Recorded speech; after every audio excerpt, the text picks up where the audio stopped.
Le Maghreb, on connaît tous ce mot-là, mais qu'est-ce qu'il veut dire exactement? Eh bien, on nous dit le Maghreb, c'est-à-dire en arabe le couchant, l'Occident, l'Ouest. Le couchant arabe, donc, est une zone géographique correspondant à l'ouest du monde arabe, créée entre 661 et 750 par les Arabes, dans le but d'unifier l'ouest du califat omeyyade sous un même pouvoir central et une administration unie. Alors, qu'est-ce que ça désigne exactement? Alors, on nous dit à l'ouest du golfe de Sirte, pendant la colonisation française, le terme Maghreb au sens strict désignait l'Afrique française du Nord qui englobait l'Algérie, le Maroc et la Tunisie.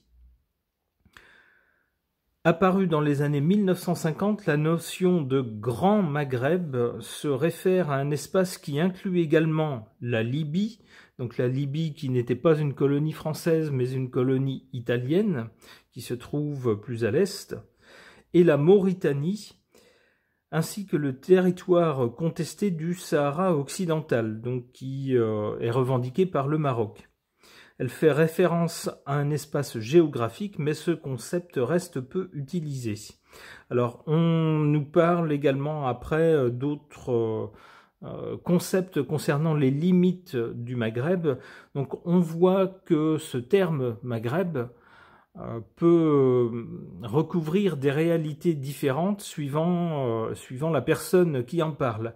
Mais le minimum, c'est au moins les trois pays: Maroc, Algérie, Tunisie, les trois anciennes colonies françaises du nord de l'Afrique. Alors pourquoi je vous parle du Maghreb? Eh bien parce que Chahine, qui est spectatrice de la chaîne, m'a demandé s'il était possible de faire un tirage de cartes sur l'union du Maghreb. Alors on va tenter de voir ce que les cartes en disent, ou du moins ce qu'elles suggèrent. Concernant une possible union du Maghreb, j'interroge le tarot de Marseille.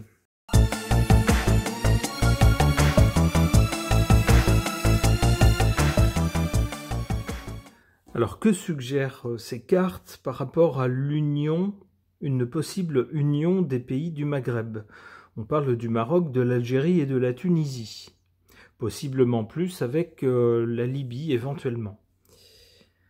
Alors, du côté du passé ou de l'origine ici, on a cette carte du pendu qui nous montre des pays incapables d'agir sur leur destin, du moins qui n'avaient pas les mains libres pour agir sur leur propre destin. Alors, on peut penser évidemment à la période coloniale, pendant laquelle les habitants de ces pays ne décidaient pas directement eux-mêmes du destin de leur pays, puisqu'ils étaient des colonies. Alors ça, c'est du côté du passé. Ça tendrait à nous dire que si dans le passé, ces pays n'étaient pas libres de décider eux-mêmes de leur sort, eh bien c'est une carte qui appartient au passé. On le voit d'ailleurs avec la carte suivante, le soleil. Eh bien le soleil, c'est un symbole de puissance, de lumière, on pourrait penser aussi d'autorité, mais d'autorité bienveillante, de force également. Donc c'est plutôt favorable à ces pays. Alors évidemment, avec le soleil, on peut y voir des pays que nous, Européens, qualifierions de pays du soleil, c'est-à-dire plus au sud, avec plus de chaleur et plus de lumière. Mais on y voit aussi deux personnages ici qui semblent se tourner l'un vers l'autre, semblent vouloir se soutenir. Alors ça peut faire référence justement à cette idée d'union des pays du Maghreb. Alors ici, on n'a pas une union, on a deux personnages qui se tournent l'un vers l'autre, qui semblent vouloir s'entraider. Alors c'est déjà bien, on nous parle en tout cas de puissance et de choses bienveillantes. Alors c'est une bonne carte, c'est plutôt positif pour ce projet. Qu'est-ce qu'on voit du côté de l'avenir ou du résultat? La justice. Alors la justice, c'est aussi tout ce qui est légal, c'est-à-dire les contrats, c'est-à-dire les accords passés entre les pays, par exemple. Et c'est ce que je verrai par rapport au sujet du tirage de cartes. Alors s'il n'y a pas une union à proprement parler, On voit en tout cas avec cette carte de la justice probablement des contrats. Alors soit des contrats, soit des accords passés entre ces pays. Alors c'est une façon en tout cas de se rapprocher, de nouer des liens qui sont gravés dans le marbre, si j'ose dire, en tout cas gravés dans la loi.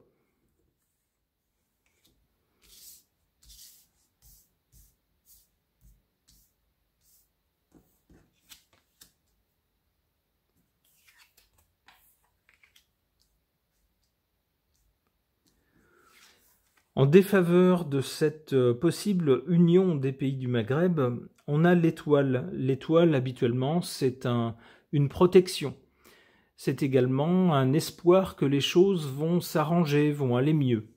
Ici, c'est en position négative, en position faible. C'est-à-dire qu'on n'a pas de protection, littéralement, sur cette union. Alors, on peut penser que d'autres pays que ces pays-là ne souhaitent pas une telle union. Bien sûr, on dit l'union fait la force. Eh bien, c'est toujours plus intéressant pour un pays tiers, un autre pays, d'avoir affaire à un pays seul, isolé. C'est beaucoup plus facile, bien sûr, d'imposer ces conditions que si ce pays fait partie d'une union qui le rend plus fort. Donc on voit ici un manque de protection sur ce projet d'union. Et puis, du coup, on a un espoir qui s'amenuise. Le temps passe et cette union ne se fait toujours pas. D'où ici un espoir en position faible. Alors, en revanche, en carte favorable, on a cette carte de l'empereur. Ça tendrait à nous dire de façon assez claire que ce qui est favorable à cette union, ce qui peut réaliser cette union, c'est qui? Alors, c'est quoi ou c'est qui? Eh bien, en l'occurrence, l'empereur, c'est-à-dire le chef d'État. Alors, le chef de chacun de ces 3 États. Alors, 4 si on inclut la Libye. Alors, on sait que la Libye, en ce moment, c'est toujours une situation assez peu claire. Il y a différentes factions qui voudraient le pouvoir. Alors, il y a le pouvoir officiel et puis il y a d'autres factions qui revendiquent le pouvoir. Donc, le cas de la Libye est un peu à part. On souhaite bien sûr que ça s'arrange pour tous les Libyens et toutes les Libyennes, bien sûr. Mais si l'on se réfère à la définition minimum du Maghreb, c'est-à-dire Maroc, Algérie, Tunisie, eh bien on a cette carte de l'empereur en position favorable. C'est-à-dire il faudrait que les chefs d'État de ces 3 pays aient une volonté commune d'aller les uns vers les autres. Alors on sait qu'en particulier entre le Maroc et l'Algérie, les relations sont compliquées. Voilà, on va le dire comme ça pour rester objectif et rester neutre. Alors c'est bien dommage puisque apparemment s'il y avait une volonté des 3 chefs d'État de coopérer, alors peut-être pas de faire une union complète, de faire quelque chose comme une union, comme l'Union européenne par exemple, qui est assez poussée, mais au moins de coopérer, d'avoir des accords de coopération. On nous dit que ça jouerait en faveur de cette union. Ça serait favorable. Alors, pour l'avenir... Alors, avec la justice, j'interprète ça comme des accords passés, des contrats signés entre un pays et un autre, ou peut-être entre les 3, qui sait.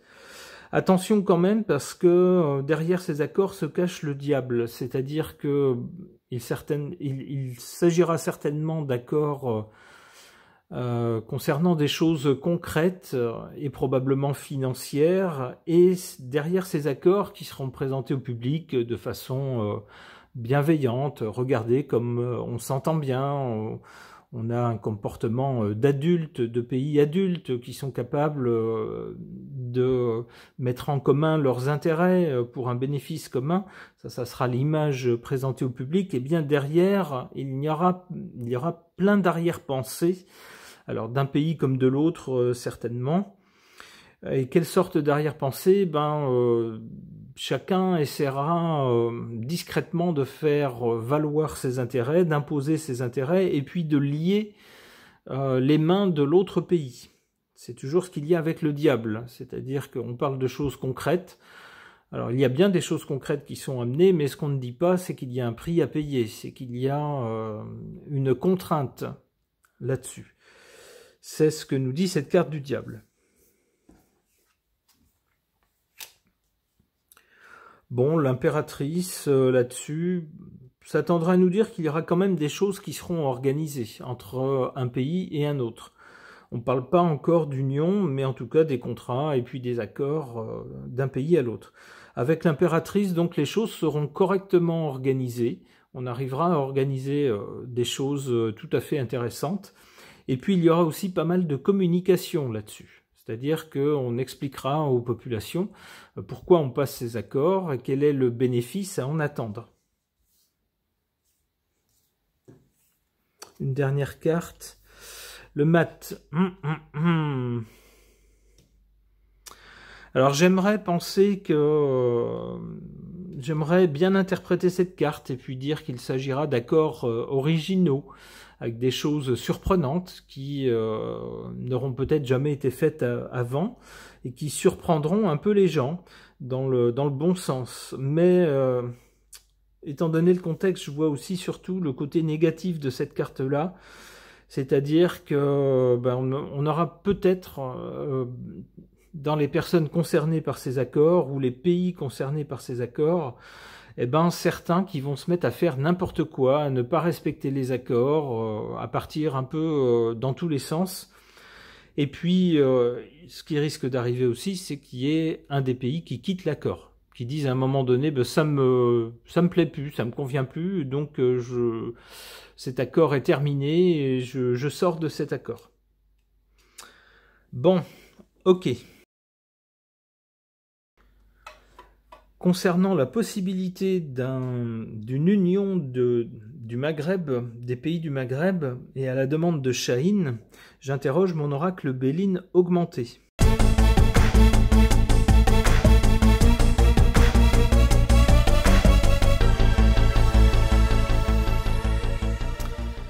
Alors, un tirage qui commence mal et qui finit bien. Tant mieux.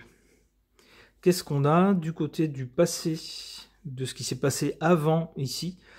Alors, on a cette carte du procès, mais je vois surtout une carte martienne qui nous parle donc de combat, d'affrontement, de faire valoir son point de vue, ses intérêts en affrontant l'autre. On le voit d'ailleurs avec ici ces glaives qui nous parlent de combat. Donc ça peut nous parler de pays qui ne s'entendent pas tout à fait,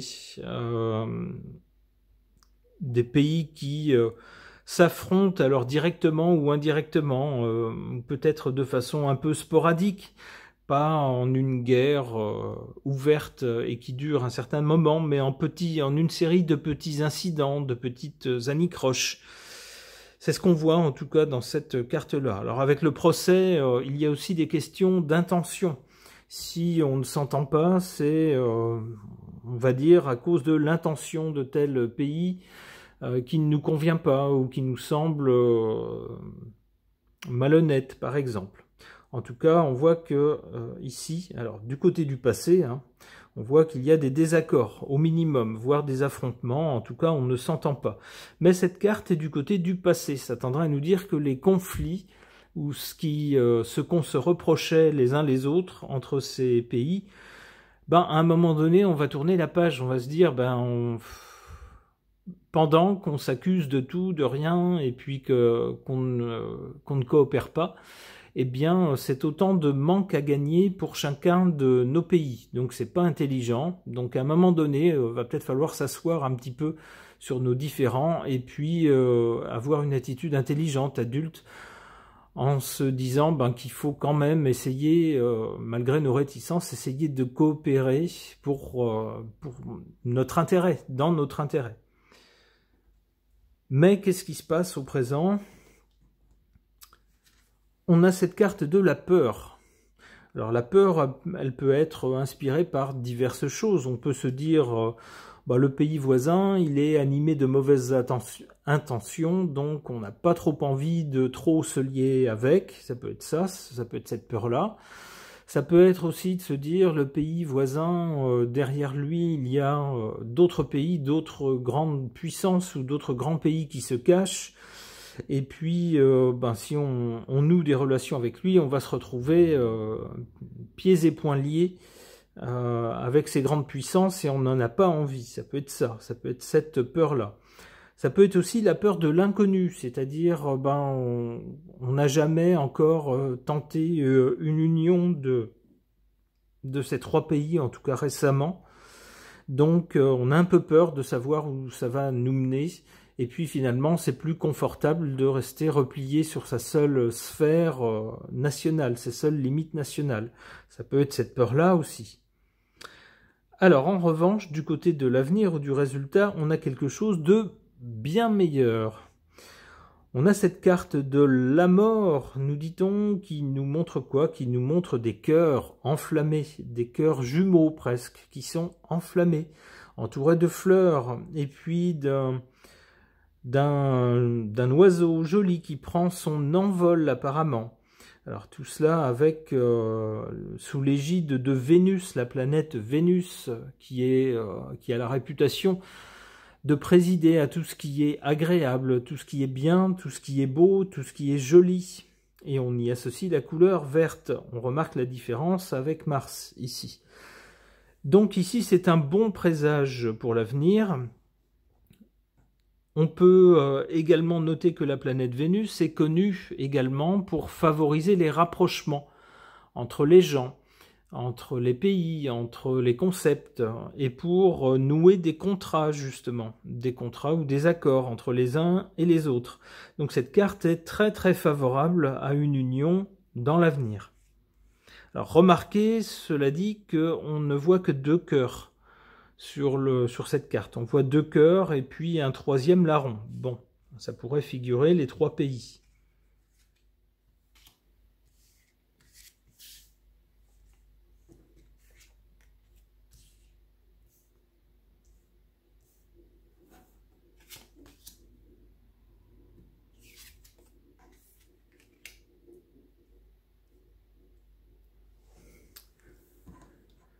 En carte favorable, et c'est assez étonnant, on a cette carte de la trahison, une carte lunaire.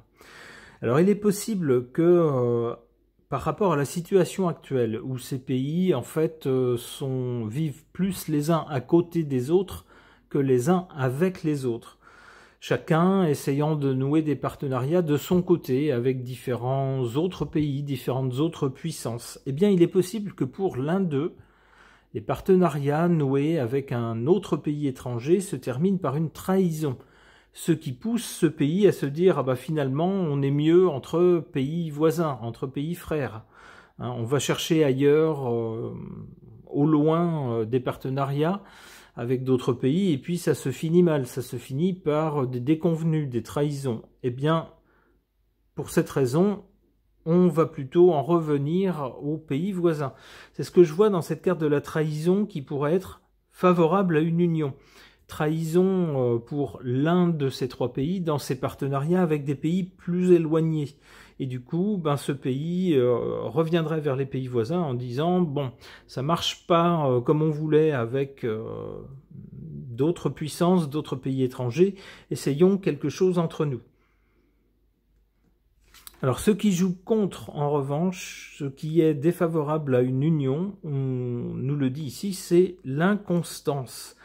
C'est-à-dire que un jour c'est oui, un jour c'est non, un jour on se tourne vers le pays voisin, on lui fait des courbettes, on lui fait des sourires, on lui fait des petites faveurs, et puis le lendemain, ou quelque temps plus tard, il y a des déclarations désagréables, et puis des fermetures, et puis des choix qui font exprès de mettre ce pays sur la touche.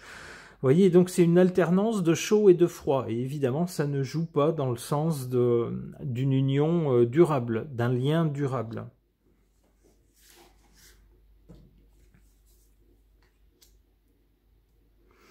Et décidément pour l'avenir on a de bonnes cartes. D'abord cette carte Amor ici, qui est très favorable, et puis on a cette carte solaire, pensée, amitié. Alors lorsqu'on pense à un pays voisin par exemple, et qu'on évoque de l'amitié, eh bien c'est très très favorable, c'est très solaire, c'est très chaleureux.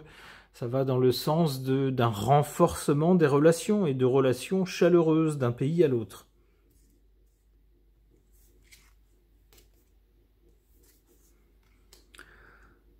Là-dessus, on a la carte de la technologie. On peut penser que si des liens se créent ou des accords se créent entre ces différents pays, la technologie en fera partie. Alors ça pourrait être s'associer par exemple pour créer une usine de telle ou telle chose qu'on ne pourrait pas faire à un seul pays. Et donc on s'associe à plusieurs pour faire ça.